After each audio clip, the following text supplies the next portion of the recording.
What's up, people? My name is Jonathan. Welcome to Arranging Things on Mix It Up.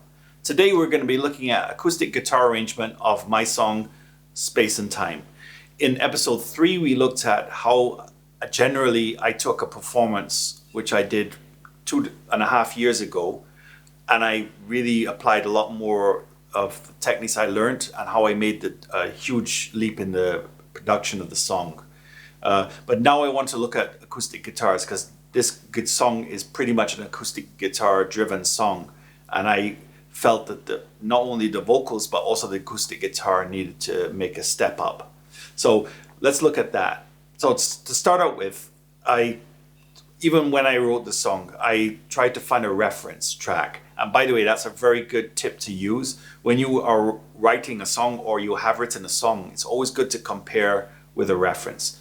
You know, when you write a song, you think it's the best song on earth, of course, or sometimes not, but you're blinded by your own performance. When you compare it now with a reference, you see, oh shit, I gotta make improvements there, or this sounds better, or that sounds worse, or whatever. So it's always good to reference, just to keep you sane and also keep you honest about where your song is and if it's getting there. So 2 songs in this case stuck out to me because the song has a very much an Alice in Chains vibe. Those who know Alice in Chains know they have 2 key styles. One is the real heavy, sludgy, typical grunge style that they're known for, but also this unplugged style where they have a lot of acoustic elements and a lot of nice, sweet harmonies. This is definitely in that ballpark. And 2 songs came to mind. One is called Scalpel of Devil Put Dinosaurs There. Not a well-known song, but in my opinion, a very nice song. And Your Decision of Black Gives Way to Blue, which is a very well-known song and I believe was a big hit in 2009. So let's start out with playing the intro to Scalpel. And the good thing about both of these songs is they start out with just the acoustic guitar. So you can really hear how that is recorded and how that sounds. And the other thing you'll notice when I play, one is recorded in mono, so only one guitar take, and the other one is recorded in stereo, so 2 separate takes, 1 pan left, 1 pan right. So let's play Scalpel. This is in mono.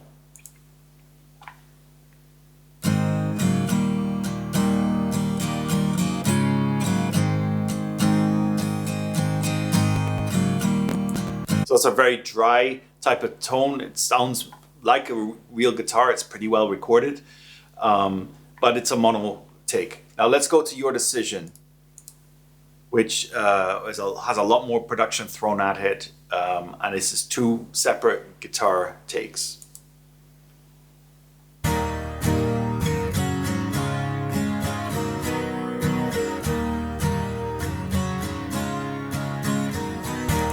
So in both cases, well recorded. It sounds like a guitar.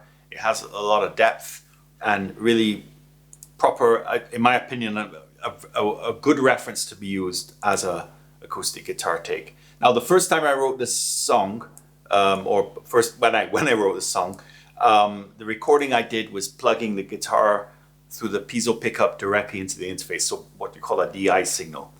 In my opinion, that never sounds good. I've yet to hear a good DI signal from a guitar. It always sounds kind of twangy and it just doesn't sound like a guitar is sitting in front of you.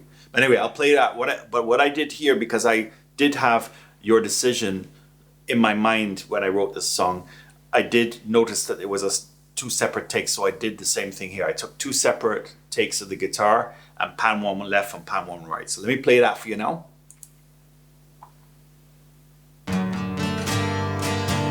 It has this kind of I can't describe it. It has this twangy character that just doesn't sound right. It doesn't have that attack. It doesn't have that clarity you hear when you're picking the strings. It's not bad, but it's not that good. So I felt that to take that song to another level, I needed to look at recording with a real mic. So what I did is I took a large condenser mic, and in this case this is a Rode NT1A, which is a mic I've used for a long time. This is a really awesome value for money mic. It's a good all-around mic. I'll just put it a little bit closer to the mic, to the camera, so you can see it. It has it is very, very low noise. It is very flat response, so it picks up truly what you more or less what you hear, and it's great on vocals, great on guitar, and I've used this in a lot of my recording. In a future episode or another opportunity, I'll explain to you the mic I'm using right now for vocals, which is a mic which I feel is a step above this and also still good bang for buck. But let's stick with this. This is the guitar, the mic I used at the time. And what I did basically is I pointed the mic at the 12th fret of the guitar. Now there's a lot of stuff online. I won't go into details about it, but basically what I found works, which is pretty much what they tell you online. Point the 12th fret of the guitar at the mic, step it back away from the mic approximately, say, half a meter if you're in feet, by, well, let's say 8 to 12 inches away, and basically record, and try not to move the guitar when you're playing. So basically that's what I did. I recorded 2 separate takes because I already had the DI tracks. I recorded 2 separate takes, and I tried to layer those 2 separate takes. So now I have 4, the 2 original and 2 mic'd up versions.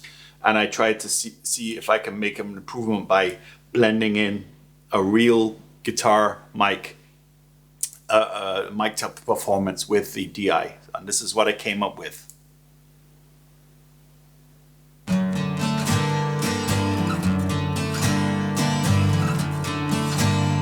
So I'll go back and forth. I'll go back to the original one now.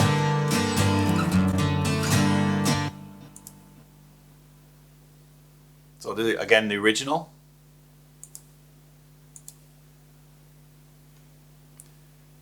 So it adds a bit more sparkle and a lot.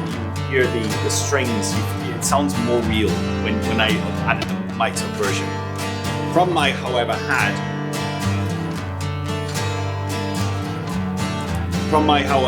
is that now I've got 4 performances, and there's a lot of attack on the acoustic guitar, and it just sounded like it didn't sound cohesive because you have the strings being hit sometimes 4 different times, and it just sounded confusing and not very homogeneous. So I put the song away and I said, I give up with this. And I finally came back to it quite a while thereafter, and I decided to do really a complete overhaul of the song. So what I did is I decided that I figured that maybe a blend of the DI signal, because I've read and I've found out, as you'll see, blending that in sometimes helps, but definitely the close mic signal definitely needs to be done, but the take needs to be done at the same time so that there's no different performances overlapping each other. The other thing I thought is that I needed a bit more room sound. When I listen to the Alice in Chains song, I don't know if it's artificial via a reverb plugin or if they've done it via mics. It just sounds like you're in a room with the guitar, not sitting, a few inches away. So what I decided to do, and I also wanted some stereo image and depth. So what I decided to do is an experiment. What I did is I took 2 small condenser microphones, and I've only got one here because one is being used to record this video here. But basically, second mic on this stand here. This is a special device you can get and it came with a dual mic setup, and it comes with 2 mics, and you put 2 mics together, and you can put them in what's called an XY configuration. There are many different ways you can record stuff in stereo, but this is one. XY is where you point the 2 ends of the mics together. Another one is where you space them a bit apart and get a bit more stereo depth. In this case, I just decided to go with XY because it's generally a pretty safe bet. The other one, where you space them out, you have to be really careful about the distances and all that. You have to be really careful. So I did that. So I had this microphone set quite a way back in the corner of the room. Had the mic here close, and then I plugged the guitar into DI. So now I have 4 tracks running separately per performance. So I've got a DI track, I've got the close mic, as I mentioned, off close to the 12th fret, and I've got this XY configuration. So I'm recording now left and right stereo. So then I doubled that. So now I have 8 tracks. So I have 4 left, 4 right, and then that's what I tried to work with. So let me show you the results of that now.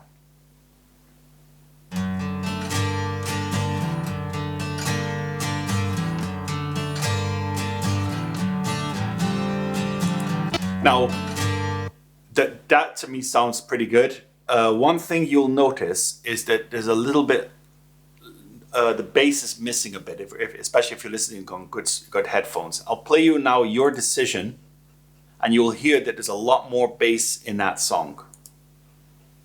So I'll play Your Decision now, and I'll switch back and forth just so you can compare them a few times. A lot more bass in this version.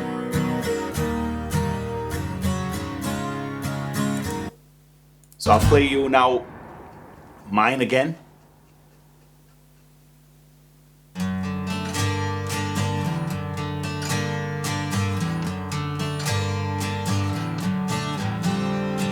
I would say for a guy recording in a room compared to guys spending 50,000 euros probably plus, not a bad result, I would say. The reason why I took the bass out there is because I had a bass playing in the background. So let me play you now this with the bass. Bear in mind that Your Decision starts with no bass.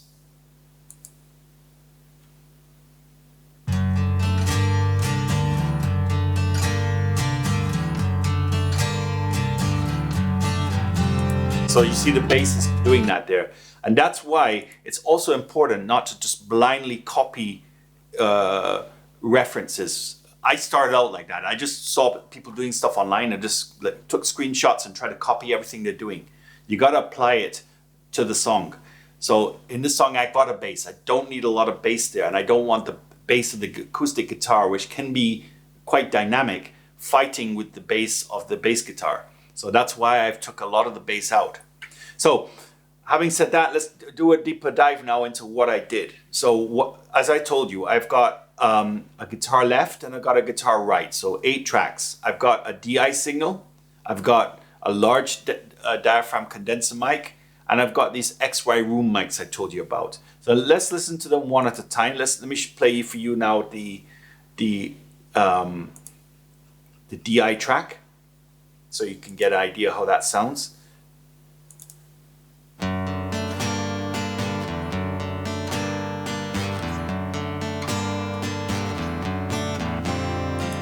And you get also this kind of a slurring type of sound out of these DI. I can't explain it, but it just doesn't sound like a real guitar. It just sounds like shit sometimes. So let's listen now to the large diaphragm condenser. So this mic here, 8 to 12 inches off the 12th fret on the guitar.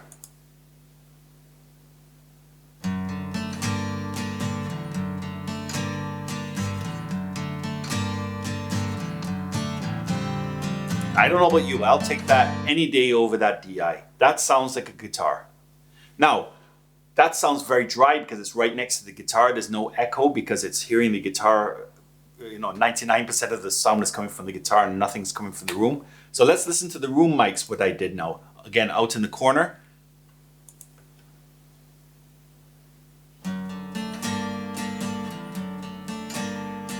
Now that sounds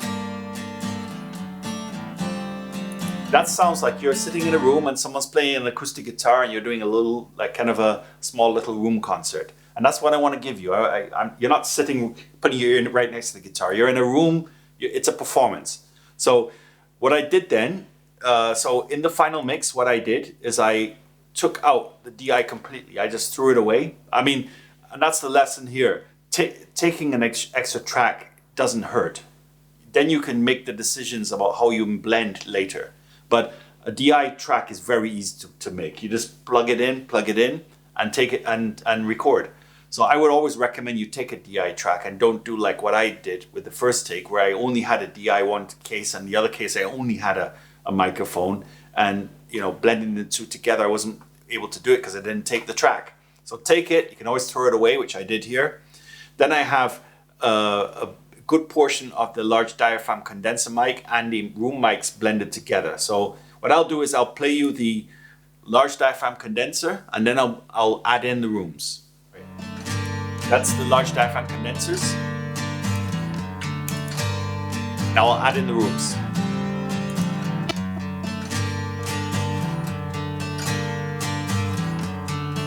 It has a lot more, it has more depth, it has more body. It feels like you're in a room with the thing. So I'm very happy how that worked out. Now, I'm sure there's probably, you could put a plug in and put a reverb on all there, but you know, why not just record what you hear? I mean, why should I reproduce what is in the room when I can just record the room? And that's what I did.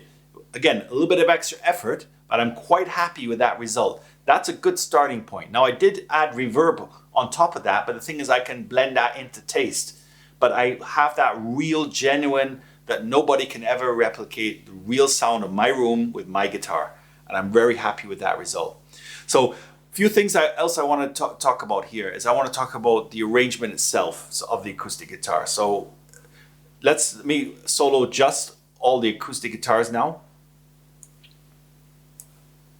And I'll put the drums in just so you can get a bit of context.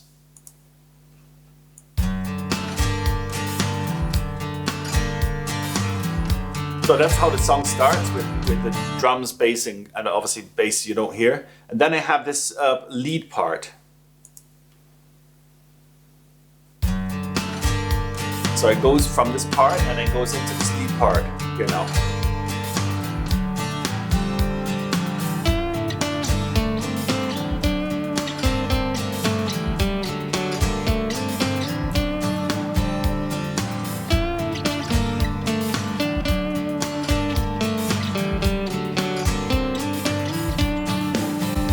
So, and again, just acoustic guitars, there's no distorted guitars here. And acoustic guitars, you have to EQ them, in my opinion, quite a lot to get rid of a lot of nuisance frequencies. But yeah, I want to have depth. So what I did here is I added a piece, a part that you probably can barely hear. And if you look at one of my first episodes of Grunge Greats, where I talk about what Jerry Cantrell does, it's very much in the line with what he does there. So this is the part I added in. I'll solo it for you.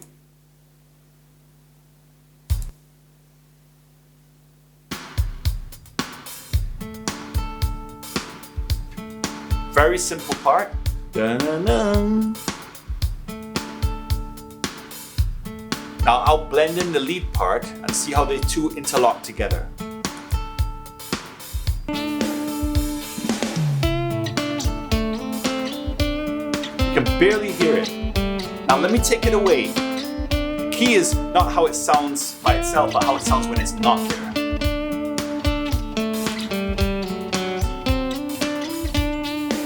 I'll put it back in.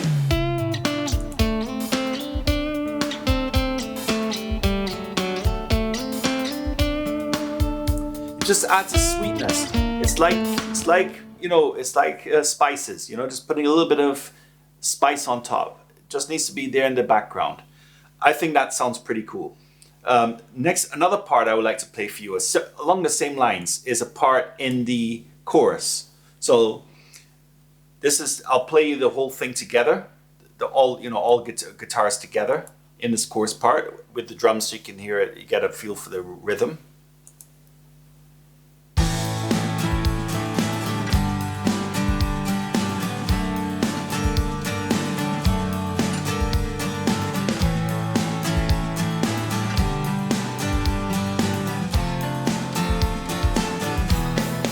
And again, like the other part, there's a hidden part in there, and it's just there to add some spice. So let me play that part by itself.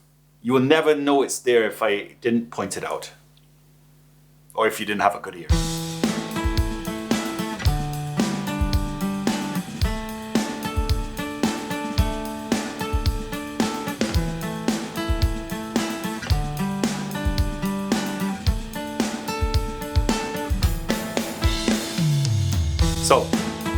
So what I'll do is I'll play, like I did before, I'll play you the whole part, and now what I'll do is I'll mute that part so you can Again, it's not it's key is how it sounds with it's not there, because it's supposed to be in the background. So I'll mute it now.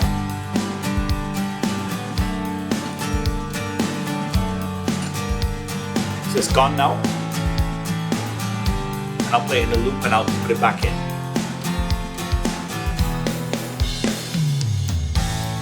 So I'll put it in now.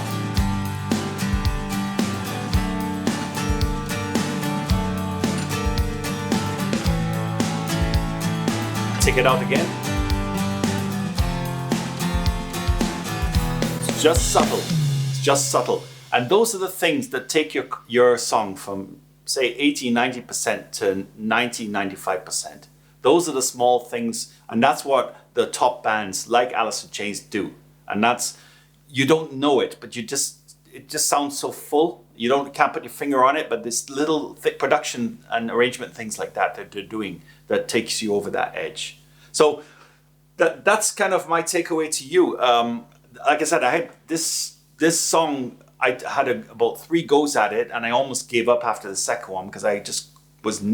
I figured I would never be able to record a good acoustic guitar. Well, after some perseverance and some experimentation, I found that recording, using the XY mics was a good technique there, and adding in those fill parts, those small little, spice parts, really also lifted the song up a bit. So basically, takeaways to you if you're looking at recording acoustic guitars, or you already do, experiment, and take the tracks. I mean, why not just hook up? It takes a little bit more setup to set up an XY mic, set up a close mics, record the DI, take it all, and then you can play around with it after the song is recorded and see how you blend the two together.